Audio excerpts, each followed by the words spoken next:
it comes to LEGO news, I sometimes follow them through LEGO YouTubers, but I never express my thoughts on a video or social media, mainly because I don't have anything to say, don't care, or the YouTubers who cover it already said what I thought of it.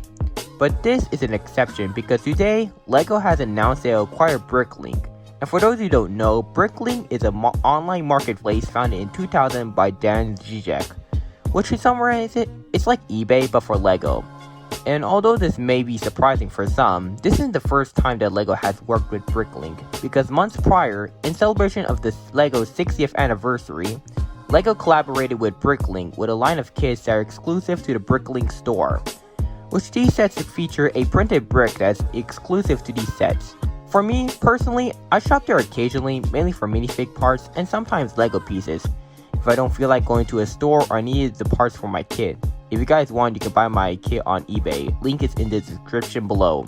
But back to the story.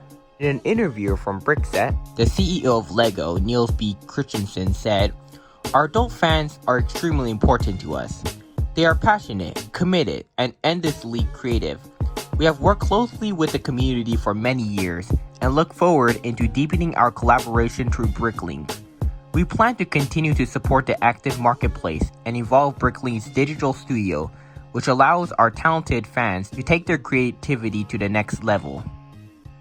Jungju K. Kim of NXMH, who previously owned BrickLink, said, "It has been a privilege to lead the transformation of BrickLink during the past 6 years. I'm grateful to the community for being welcoming, supportive, and constructive. I'm constantly amazed by everyone's endless creativity and their love of building.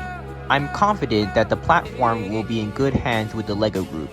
As a fan myself, I can't wait to see what's next." After that, an interview from the LEGO Group's Chief Marketing Officer, Julia Gordon, said, "BrickLink provides the LEGO Group with a unique opportunity to connect with adult fans through new channels and exciting experiences. We recently collaborated with BrickLink on a range of crowdsourced sets to celebrate the 60th anniversary of the brick. We learned a lot and are keen to explore more ways of working together to create value. We look forward to collaborating further with our adult fans while retaining and nurturing the independent spirit of the digital platform." The article also talks briefly about the acquisition of Soho Bricks, which is a company that produces their own LEGO bricks. With that said, there is questions from the interviewer concerning the acquisition of BrickLink. I'm going to read the 3 key questions what Julia Gordon said in the article. If you want to read all of it yourself, you can read in the link I listed below, or go to any other LEGO news site that cover the subject. Besides, they cover the same thing. Just like communism is the same thing as National Socialism. The interviewer Brickset asked, "What has prompted LEGO's decision to acquire BrickLink?" Which Julia replied with, "Our love and appreciation for adult fans of LEGO. They have always been very important to us and have contributed so much to helping us build the brand. We feel like that we can engage them in a much deeper way through the ownership of BrickLink. That'll enable us to focus our own capabilities and strengths of the LEGO brand to understand better what members of the community want to improve our service towards them. Moreover, the acquisition will create an even stronger connection for LEGO to learn from the adult fans, and we hope this will become an excellent platform to improve that relationship.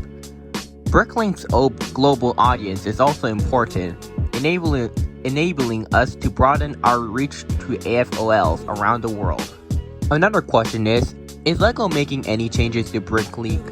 Which Julia replied with, "BrickLink has been an extremely successful organization, inspired by a strong vision from Dan Zizek and fueled by the very committed and passionate people who run the website today.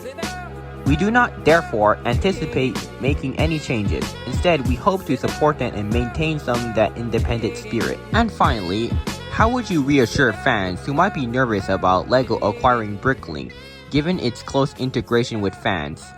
Julia replied with, "My first comment will be to emphasize that our acquisition of BrickLink is driven by a desire to support our fans more effectively. There should be no concerns about our interference, as we realize that the platform already works extremely well for many people. I must also mention that our reason for doing this is because we believe that there are opportunities to make improvements and respond directly what the fans really want from LEGO." Like I said, if you want to read more, link is in the description below. Overall, what do I and the community think of the acquisition? Well, for the community, some people are very optimistic about the acquisition and say it will make BrickLink better, while others are very concerned about it, saying that LEGO is going to mishandle BrickLink or worse, close down a site, scaring away other third-party LEGO companies and all that bad stuff. Which I don't blame them for those who are concerned, considering how large corporations don't have a good track record when buying small companies. I mean, look at how Disney is handling Star Wars, or woke SJW Wars, which is now called, or EA buying small developers and doing absolutely nothing with it, and then shutting them down when they don't need them anymore. So what are my thoughts on this? Well, first, I'm sure that LEGO is not going to shut down BrickLink, and if they did, they could have done it years ago. And I don't think LEGO would risk that, considering that the AFOL community now made up the backbone of LEGO's success. I think at best, BrickLink will be the same team prior to its acquisition. But that's not why I made this video. The real reason is what will happen next. Will LEGO go further and buy BrickArms, BrickMania, and if you want to go even further, Citizen Brick? You might be saying, of course not, because they don't align with LEGO's brand values. Well, hold on, viewer, don't make assumptions. We don't know what will LEGO do in the future. Besides, LEGO has touched into military before. Hell, they made LEGO Stranger Things 18. But my point is, as the AFOL community continues to grow, LEGO will be more confident to touch into more mature properties to accommodate them. And LEGO needs them because their main audience, kids, are in the decline. Last year, LEGO experienced a decline in sales, as kids are now playing online or, God forbid, mobile games as their main source of entertainment. But as of right now, LEGO is doing fine and are planning to expand into China. Well, good luck with that. But it's important that LEGO should keep its established audience who has been loyal to the brand since their childhood. So what we can take away from this? Well, the best thing we could do is to hope that LEGO will keep BrickLink the way it is, or even better. If not, we always have BrickOwl, but there's a chance that LEGO will buy BrickOwl as well. The only thing I could say is, hope LEGO don't screw this up. That's pretty much it, guys. I'm not sure if I want to make this type of video as a full-fledged series yet. I just wanted to give you guys some variety to this channel. And if you guys like it, I might make these videos more often. So that's pretty much it, guys. Bye.